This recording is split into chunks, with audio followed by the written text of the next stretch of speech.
సినీ నటి దివ్యవాణి, ఐఆర్ఎస్ మాజీ అధికారి దేవి ప్రసాద్ తెలుగుదేశం తీర్థం పుచ్చుకున్నారు. ఉండవల్లి ప్రజావేదికలో ముఖ్యమంత్రి చంద్రబాబు సమక్షంలో పార్టీలో చేరారు. ప్రకాశం జిల్లా నుంచి 500 కార్లతో ప్రదర్శనగా వచ్చిన దేవి ప్రసాద్ తన అనుచరులతో కలిసి తెలుగుదేశం శాలువా కప్పుకున్నారు. పార్టీలో కార్యకర్తగా చేరారని, ఏ పదవులు ఆశించి రాలేదని దివ్యవాణి తెలిపారు. ఇద్దరిని పార్టీలోకి సాదరంగా ఆహ్వానించిన చంద్రబాబు తగిన సమయంలో సముచిత స్థానం కల్పిస్తామని హామీ ఇచ్చారు.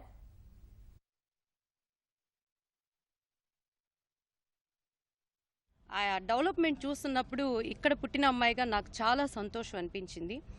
మరి ఆంధ్రదేశపు ప్రతి అక్కలు, చెల్లెళ్ళు, తమ్ముళ్ళు కూడా ఆలోచించి తీసుకోవాల్సినటువంటి నిర్ణయం మీకు ఆసన్నమైందండి.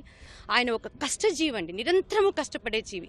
ఆయన 18 గంటలు పడుకొని 4 గంటలు పనిచేసే వ్యక్తి కాదు. లేకపోతే 50 బెడ్రూమ్లు పట్టుకున్న బిల్డింగ్లో పడుకొని వచ్చినటువంటి వ్యక్తి కాదండి. మరి లేదా ఏదో ఒక గ్లామర్తో వచ్చినటువంటి వ్యక్తి కాదు. ఈరోజు మన రాష్ట్ర భవిష్యత్తుని ఈ 4 సంవత్సరాలు ఇంత తీర్చిదిద్దారంటే ఇంకొక 5 ఏళ్లలో రెండో అమెరికా లాగా చేయగలిగిన శక్తి మన నారా చంద్రబాబు నాయుడు గారికి మాత్రమే ఉన్నది.